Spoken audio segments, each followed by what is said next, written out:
Welcome to the Order Flows Trading Course, Lesson 4, Order Flow Terms. My name is Michael Valtos. I'm the founder of OrderFlows.com. First, a disclaimer. This presentation is for educational and information purposes only and should not be considered a solicitation to buy or sell a futures contract or make any other type of investment decision. Futures trading contains substantial risk and is not for every investor. An investor could potentially lose all or more than the initial investment. Risk capital is money that can be lost without jeopardizing one's financial security or lifestyle. Only risk capital should be used for trading, and only those with sufficient risk capital should consider trading. Past performance is not necessarily indicative of future results. CFTC Rules 4.41. Hypothetical or simulated performance results have certain limitations unlike an actual performance record. Simulated results do not represent actual trading. Also, since the trades have not been executed, the results may have under or overcompensated for the impact, if any, of certain market factors such as lack of liquidity. Simulated trading programs in general are also subject to the fact that they are designed with the benefit of hindsight. No representation is being made that any account will or is likely to achieve profit or losses similar to those shown. So let's start. Order flow terms. Now, there are a lot of terms specific to order flow trading that you don't see in other forms of technical analysis. I've decided to list them here so that you can read them and see them. Don't worry if they don't make sense now. They will shortly as you go through this course. These slides are in alphabetical order. You can download the glossary of the terms in a PDF form to print out by visiting this page, orderflows.com/glossary. Now, all of these terms, like I said, they're in alphabetical order, so they're easy to find. Some terms have different names, but they have the same meaning. But you'll see that as we go through. Okay, aggressive buyers. Aggressive buyers are buyers who buy from the offer. The market will be bid and offered all the time. An aggressive buyer is someone that buys the offer. So, for example, at this price, 1908, the market is 1908 bid, offered at 1908 and a quarter. So the market's trading back and forth. Whoever's buying the 1908s and a quarter, those are considered the aggressive buyers. If someone was selling at the 1908 bid, you consider that aggressive sellers. So the next one is aggressive sellers. The sellers who sell into the bid. So as I was saying before, people that are selling into this 1908 bid, these 49 lots that traded here, those are the aggressive sellers. Delta, ask delta. The total amount of volume traded on the offer in a bar, the amount bought by aggressive buyers. So you have down here, you can see on some charts, on some software, they'll show you what the ask delta is and what the bid delta is, the delta, the max delta. There's a lot of different types of deltas. One of them is the ask delta. And what it is, it's the volume that's traded on the offer. What was bought from the offer. When the market was 1915 at 1915 and a quarter, 1,666 lots traded on the offer. So you take the volume that's traded on the ask side versus what's traded on the bid side, you'll get the delta, but all the volume that's traded on the ask side, that is the ask delta. If you were to add up all these numbers here, you'd get 17,831. Bid delta is opposite of the ask delta. Again, it'll show up down here with your delta numbers. It's all the volume that's traded on the bid side.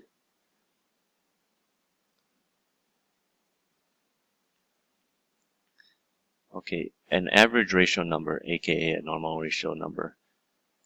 Now, Order Flows Trader is the only software that has ratios. So if you're not using Order Flows Trader, this really won't make much sense to you. But a ratio number that is black color as opposed to a blue number indicates that the ratio is just normal. A regular ratio without price rejection or absorption. When you're going to see two types of numbers on the top of a bar or below a bar. If it's a red bar, it'll be on top. If it's a green bar, it'll be on the bottom. So in this case, you have a black number here, you have a blue number here. The black number is an average ratio number. It's one that doesn't meet the requirements of indicating that there's a lack of follow-through on a move or price rejection. Here you have a 90.5, here you have 2.067. I'll get into it later what the ratios mean, but for now, we'll just talk about the colors. An average ratio number is going to be black. A ratio that's in blue will indicate something like either strong offers, strong bids, or lack of buying or lack of selling. Next one is a buying imbalance. A buying imbalance occurs when buyers are aggressively buying from the offer at a ratio of 400% or greater relative to what's sold on the bid. So down here you have this buying imbalance. You have 49 against 263. The 263 is in blue, indicating a buying imbalance. You're taking the ratio of 49 against 263. It's over 400%. That's why it's showing up as a buying imbalance. Here you have 134 against 358. It's not a buying imbalance because 134 into 358 is less than 400%. The commitment of traders in order flows context, it is the price in a bar where the most volume occurs. So on most order flow software, they'll put a box around the commitment of traders. It's also called, point of control. You hear the term POC, COT, point of control, commitment of traders. In order flow context, on a footprint chart, they all have the same meaning. Some people like to refer to it as COT, others like to refer to it as point of control. And what it's telling you is where in the bar the most volume appeared. So you see here, you got 4614 and 4414. It just takes the price level. It's not measuring it diagonally, what traded against the bid, what's traded on the offer. It's taking the price level where the most volume occurred. Cumulative delta is the accumulation of delta over the entire trading session. You'll see down here cumulative delta. So each bar will have a delta of either 0, which is rare, or a positive or a negative number, and it's taking the cumulative number since the beginning of the session. So say it's a session that's been rallying, generally you'll have a positive cumulative delta. If you're in a session that's been selling off all day long, most often you should have a negative cumulative delta. Cumulative volume is the accumulation of volume over the entire trading session. It's going to be on the bottom here. With NinjaTrader, they put their copyright logo right over that, so you can't really see it, or at least the label. You can see the numbers, but you can't see that it says cumulative volume. And what that is, it's the day's volume. Why is that important? Well, you can judge if the market is fast or slow, busy or not, by the cumulative delta. By certain times of the day, you should have reached a certain amount of volume. On slow days or holidays, you'll notice that the volume is much lighter. And you can see that in the cumulative volume. Like you say, by 9:30, you should already have 500,000 contracts in the E-minis have traded. If it's much less, then the volume is light. Okay, the delta. The delta is the difference in a bar between the volume traded on the offer minus the volume traded on the bid. Now, you see also later positive delta and negative delta in the definitions. And delta is very important. It's something that not a lot of people look at all. Basically, only order flow traders really spend any time with delta. And, why is it important? On bars that are up, bars that open and then close higher. The bar opens down here at 1915 and a quarter, closes at 1917 and a quarter. It's an up bar. It should have positive delta. So you're taking what's traded, the ask delta minus the bid delta to get the total delta for the bar. So in an up move, when the market's rallying, you should string together positive deltas in each bar. There will be bars that are, red bars, negative bars that do have a positive delta, and there will be green bars that do have negative delta. Delta is a function of the volume that's traded inside the bar. It's important, I'll explain later. I have a whole chapter, a whole lesson developed around delta and its importance. But in general, on a move up, you should be having positive deltas. And on a move down, you should be having negative deltas.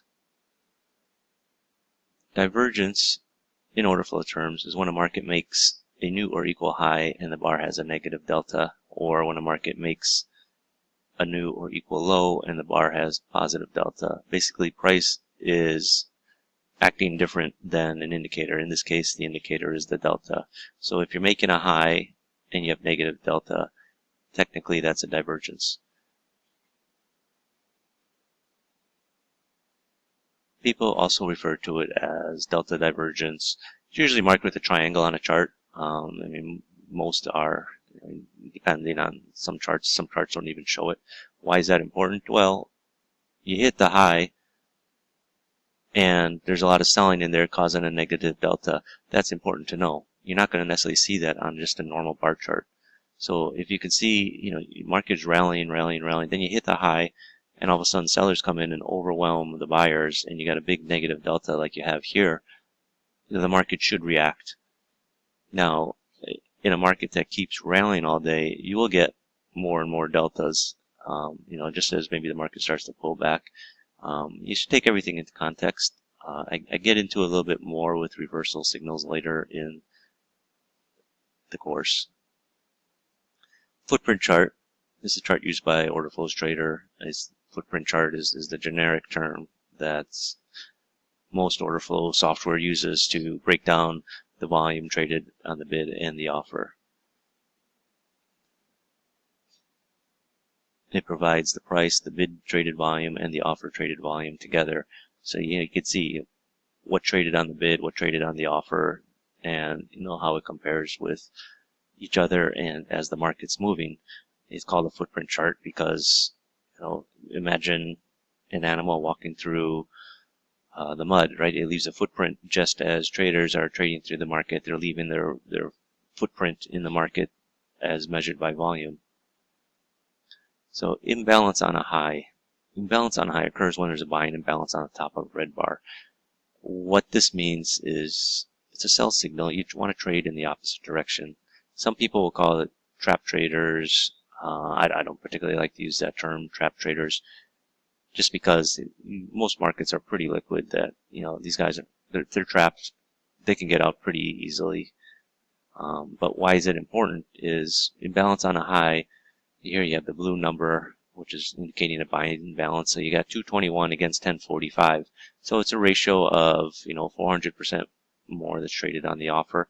But why didn't the market rally? Keep going. You have a lot of aggressive buyers, people trying to buy the breakout, but they can't push it any further. It just stops right there. You want to take it in context with where the market is. If it's just an imbalance on the top of a red bar and a market going sideways, is it important? Yes, probably, but it's more powerful when it's, at the end of a move, rather than just sort of stuck in the middle of a move on a market that's going nowhere. I always say you could have the greatest indicator in the world, but if it shoots off a perfect signal right in the middle of a trading range where the market's going nowhere, it's not going to be very lucrative trading.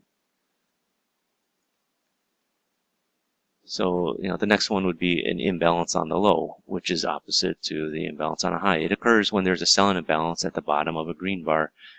And what you want to do is you want to trade in the opposite direction. So in this case, it would be a buy signal. So you see here, you've got 1068 right on the low. It's a selling imbalance. Well, people are being aggressive. They're selling it into the bid. Why isn't the market selling off more? Obviously, there was somebody in there with, a strong bid, a strong passive bid to support the market that basically they're saying, I'll take all you got. They're not going to let the market go through that level. They may be defending the level. Now, imbalances on highs and lows are not going to be, the end of trend, or the high or the low of the day. They happen in the course of trading. The market may come back to those levels later and, and test it and get through those levels. You don't necessarily know if those participants are still there when the market circles around back to those levels. But for the short term, it's, it's a nice little indicator to add to your cap, especially when you got to think about what's happening to the market. So you have the market coming down. You have some very aggressive sellers right at the low. The market turns around. Market price action in the bar shows that there's buyers in there. In this case, in this example, you've got a buying imbalance at the top end of the bar. So, these people that had sold earlier, they're stuck. They got to get out. If they want to get out, they're going to add to the buying. But what's important is the buying couldn't follow through, and that's where it turned. It turned because there was some decent stopping volume there in the market to absorb all the aggressive sellers.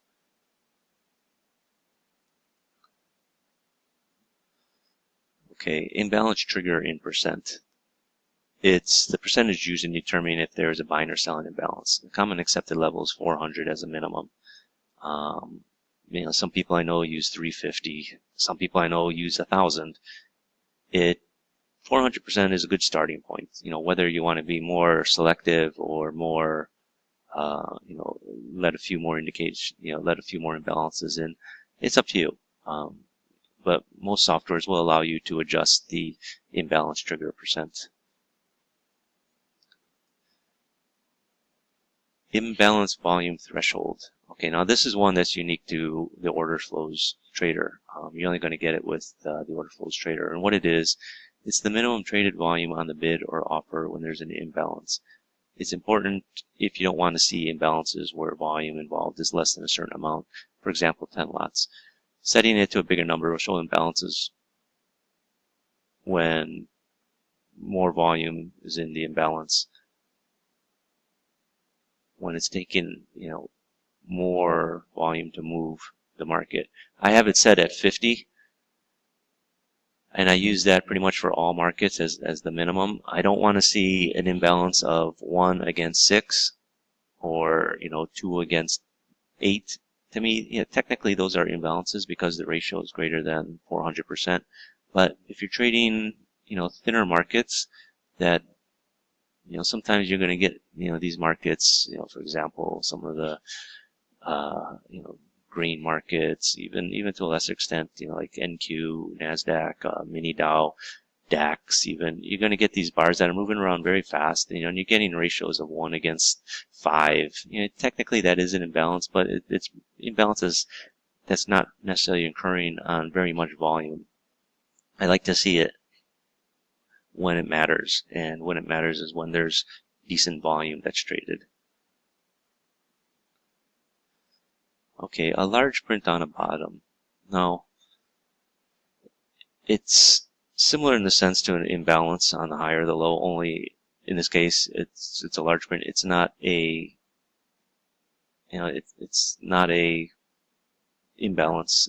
It's just it's very big stopping volume there, and what it indicates is there's heavy volume at the bottom of the bar. So I refer to it as stopping volume. It occurs at the bottom of a green candlestick when there's heavy volume traded at the extreme bottom of the bar, right here. Now it's most effective at swing lows or lows of the day, but it can occur in the middle of a move. And if it does, you could use it as a level to trade around. If you're already in the move, you could, if you like to trail your stop, you have this volume here, you can sort of hide behind, as the market goes up, if it's going to pull back, you could look to see how it reacts around there to decide if you're going to get out. But like I said, it's most effective, I feel, when it's at the lows of the day or at a low of a move. It's basically someone coming in and supporting the market. Okay, a large print on the top. It's referred to as stopping volume. It's basically the mirror image of large print on the bottom, only this time it's at the top. It'll occur at the top of a red candlestick where there's heavy volume traded at the extreme top of the bar. Most effective at swing lows of the day, but can occur in a move. Now, the order flows trader software will give a ratio. That's why you see a blue number here, which is indicating that there is the volume at the top of the candlestick. If it was on a bottom, it would appear at the bottom. I'll get into the ratios a little bit later, but what's important to know is the large print on the top is oftentimes the beginning of the end of a move. The max delta, it indicates that the maximum delta exhibited in a bar at any point. So when you have a max delta, so you can see this candlestick here, the delta for the bar, it ended up at 1,630. The max delta, which was the most positive delta in the bar, was 2,630. So somewhere in there, it lost 1,000 lots of delta. So obviously there was some selling in there. I mean, it was very strong. It got up to 2,630, but there was some selling, and it ended up just at 1,630. You know, in this next bar, this one here at 1141, you can see the max delta is 1778. The delta for the bar closed at 1773. The minimum delta was minus 1,644. So at one point in the bar, it had a delta of minus 1,644. Obviously, buying came in, and you had a positive delta of 1,778. The bar closed with a net delta of 1,733.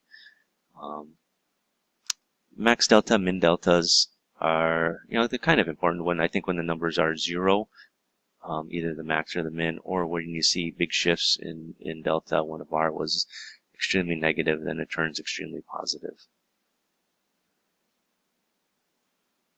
So the min delta sort of works the opposite way as maximum delta.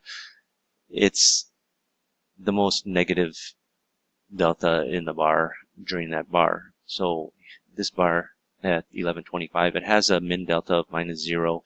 So there was never a net negative delta since the bar started. It was always positive, even though, there is obviously volume traded into the bid side, but it wasn't enough to turn the delta, this number here, 1630, at any point to, minus 100 or anything like that. It was always on the positive side in the bar. So you see in this next bar, it has a min delta of minus 1644. It has a maximum delta of 1778. And the delta closed at 1733. So at one point in the bar, it did have a negative delta of minus 1,644 as its total highest negative delta. Obviously, buying came back later in the bar and turned the delta positive, and it went from minus 1644 to 0 to positive, and it traded all the way up to having a positive delta of 1778, and it ended at 1733.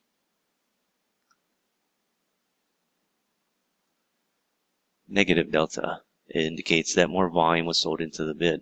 In other words, aggressive sellers were stronger than buyers. So, the delta, you're going to look at the delta number on a bar, and if it's positive, then it's positive delta. If it's negative, then it's considered negative delta.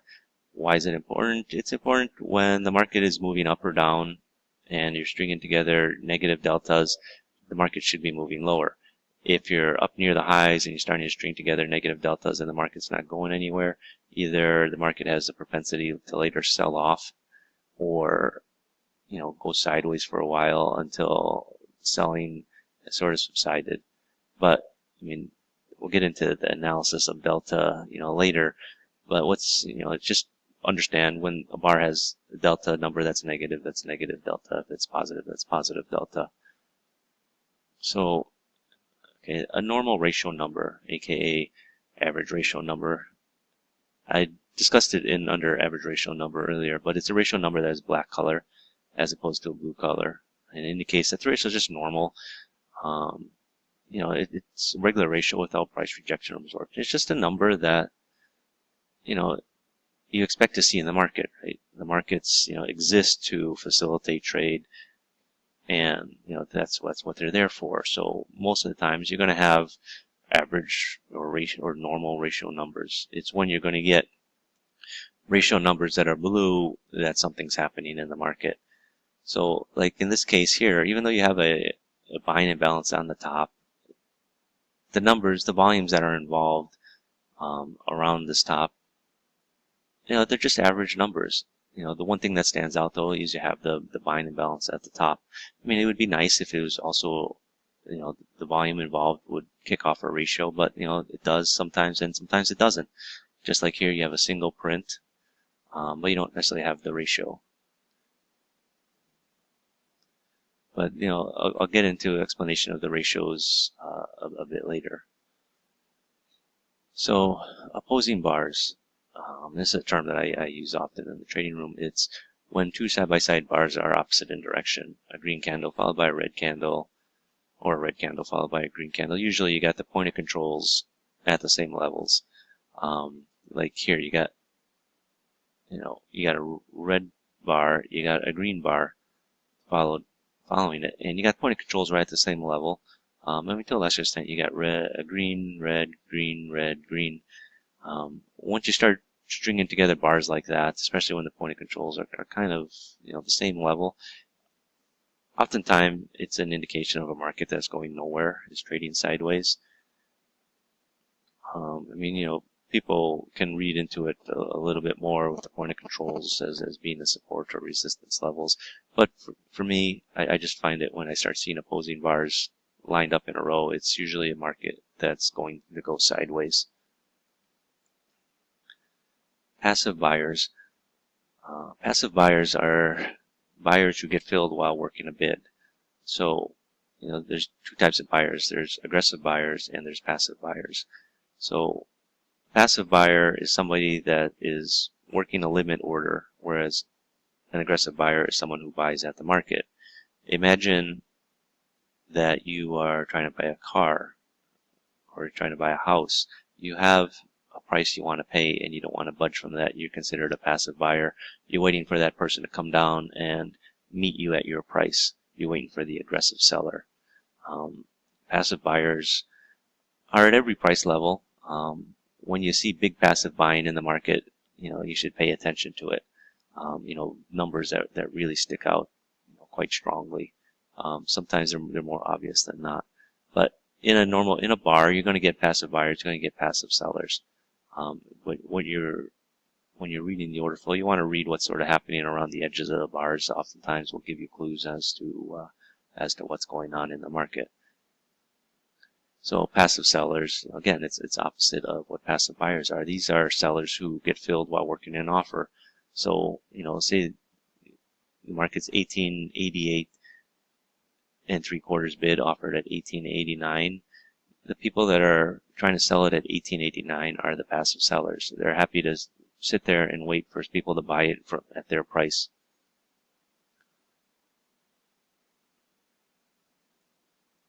So the point of control, again, it's oftentimes it's referred to as commitment of traders or COT.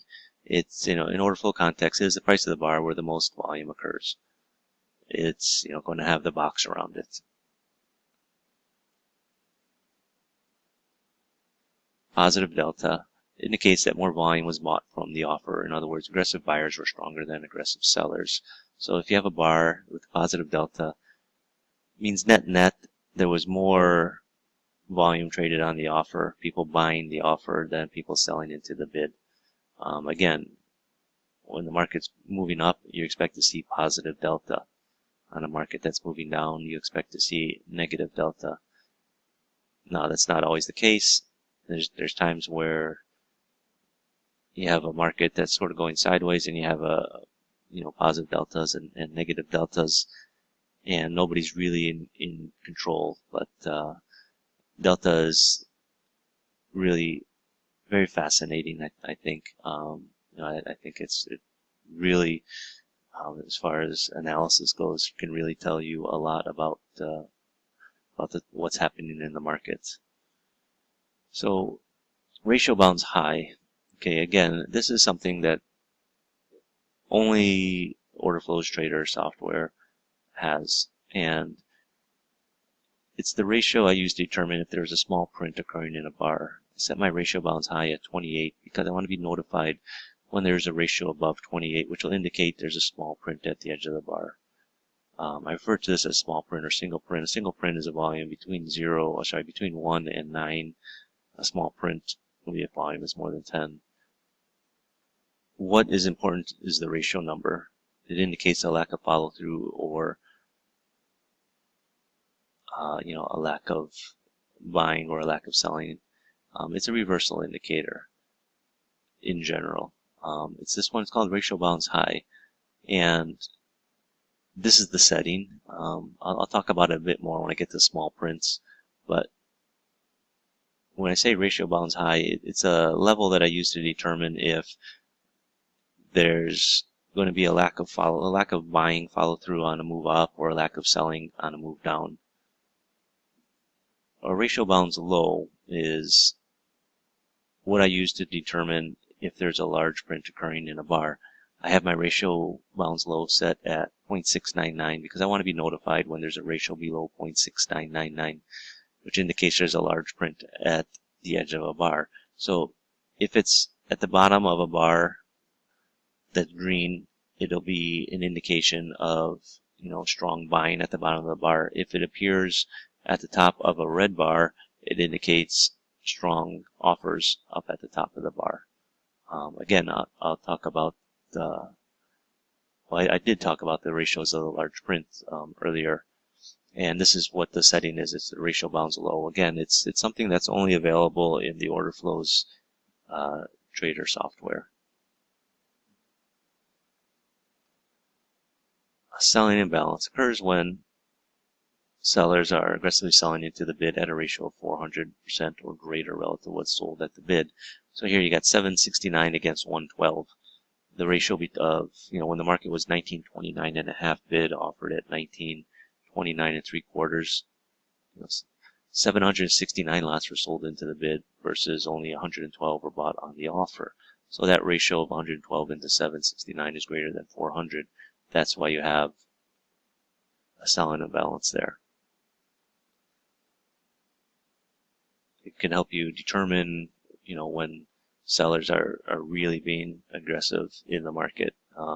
Obviously, there's going to be time, everything that's sold into the bid is by aggressive sellers, but what you want to see is when the sellers are really being aggressive and you're stringing together, stacking up selling imbalances right in a row.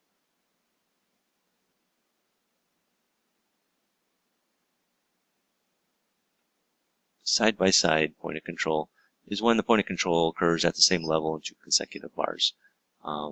Here you have 1, 2 right at the same level, 1895.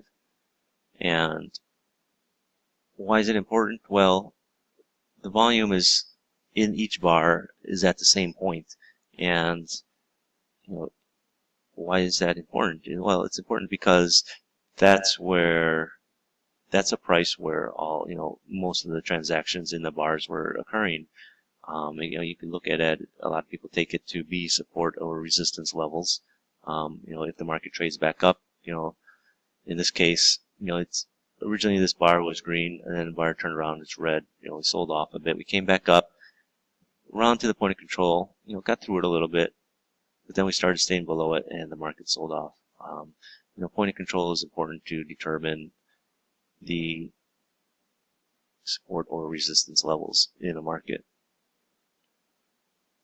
Okay, a single print. Now, a single print is, again, it's something, well, you can see it on any order flow chart, but my software, the order flows trader software, will put a box around a single print just to sort of make it stand out more. Because, sometimes you're looking at a lot of numbers and you tend to overlook things, whereas when you see it, with a box around it, it just stands out more. A single print is when there's a volume between 1 lot and 9 lots at the bottom of a green candlestick or at the top of a red candlestick here and here. The setting is ratio bounds high, which I had explained before. Small print is when the ratio bounds high prints a ratio number above 28. So a small print at the edge of a bar indicates a lack of buyers at the top of a red candlestick or a lack of sellers at the bottom of a green candlestick. Also see, ratio bounds high. This one here is actually a ratio bounds high, indicating that there's just, based on the volume numbers up here at the top, there's just a little bit heavier volume that traded on the top. This one down here, because it has a ratio of 45.06, which indicates a small print. 18 lots traded there. It's a ratio of the numbers involved. This is also a ratio of the numbers involved, but this is a ratio bounds low. This is indicating stopping volume. Again, it's a ratio that you're only going to see with the order flows trader. If you're just looking at this on regular software, you're not going to know that there's some, even though it's kind of hidden in there, so it's really hard to see, and these numbers don't look that great, 1962, 245, 29. But it's indicating that there's some stopping volume, and the market did react off of it. Here you have the small print at the bottom of this green candlestick, and the market reacted off of it. When you see a small print, it's indicating that there was just lack of selling, when you're at the bottom of this bar, and the market turned around and closed higher. The stacked imbalance. Stacked imbalance occurs when there are 3 or more buying imbalances stacked on top of each other. That's, hence the term stacked. So here is a green stacked buying imbalance. We have the green zone drawn out. So you got buying imbalance, buying imbalance, buying imbalance. It's a form of support or resistance that's generated by market activity. So when you have a buying imbalance, stacked buying imbalance, and the market trades back in, you're looking for these buyers to come back in and reassert themselves and support the market and for the market to go higher. A stacked selling imbalance occurs when there are 3 or more selling imbalances stacked on top of each other.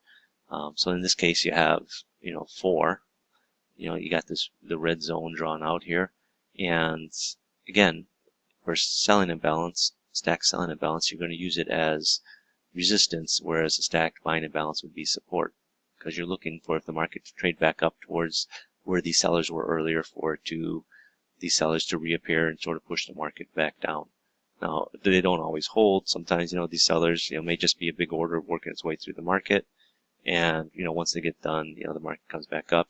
It's something that, you should take it with the context of what's going on in the market. Just because there's a stacked imbalance doesn't necessarily mean that, the market will be supported or meet resistance. Again, you should read it all into the context of what the market is doing. If you get in a stacked imbalance, either buying or selling, in the middle of a range, it's not as important as, say, a stacked imbalance at the high of the day or the low of the day. Stopping volume. Stopping volume is very similar to a large print. It occurs when there's heavy volume at the edge of a candle that turned at that point. Setting is under ratio bounds low in the order flow trader. And so you can see here is, you got up to 1900 and, just about 1899 3/4. And there's a ratio of 0.53. So it's indicating that there's heavy volume up here at the top of this bar that the market couldn't get past. And obviously the market sold off in this bar and then continued into the next bar. You see a big negative delta appearing. But this was a sign early that, hey, there's some volume, there's some sellers up here at these levels to, really, put their foot on the head of the market and keep it down. Unfinished business is when there's volume on both the bid and the offer at the top of it or the bottom of the candle. It's referred to as unfinished business, as the market often comes back to that level to finish that business later. Basically it's an unfinished auction, and the thinking behind it is that the market will come back and finish that business. you should have, a 0 on the right side of a green candle, on the left side of a red candle. When it's not, when you have volume on both sides, that's what's considered unfinished business, and you're looking for the market to come back and finish that business. Like in this case, the market opened up, down here, traded lower, but then came back and closed that, closed that level off. Here you have another one, the market came right back up, and so on.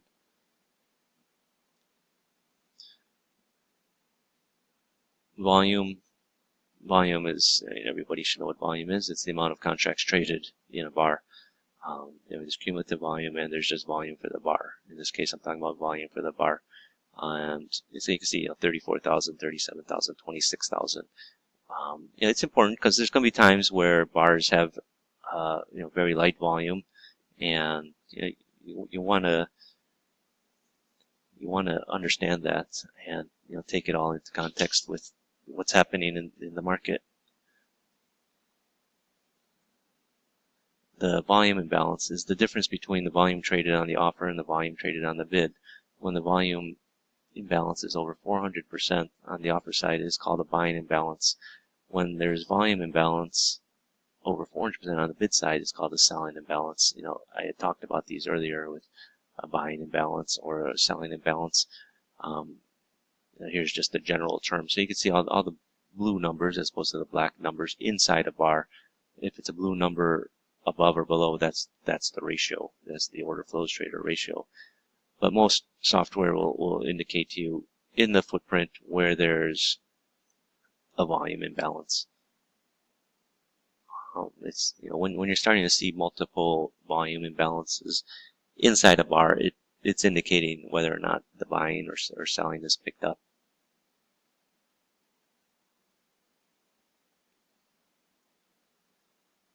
The volume profile. Volume profile shows how much volume is occurred at each price level throughout the trading session. It's plotted on the vertical axis of the chart. High volume nodes represent key areas of support and resistance, as well as low volume also is areas that people look at the markets to go back. I'm not going to get into volume profile very much in this course. It's something it's available on the Order Flows Trader software, and profile trading has been around for a long time. I'll say a long time, 30 years. But there's a lot of good information out there on it already. It's most people actually already have a basic knowledge of it. It's something that people look at that helps them determine where there's support or resistance in the market. So that's the end of lesson 4, the order flow terms. In the next lesson, I'll discuss who are the market participants and why they matter and how to determine when they're active in the market. You want to know when the big traders are in the market. You don't necessarily care when the market's moving on small traders, but when there's real money hitting the market, real money accounts coming in and accumulating position or distributing their position, getting out, it's important to know because those are often beginnings or ends of trends. So thank you. This lesson 4 is over, and we'll start in lesson 5.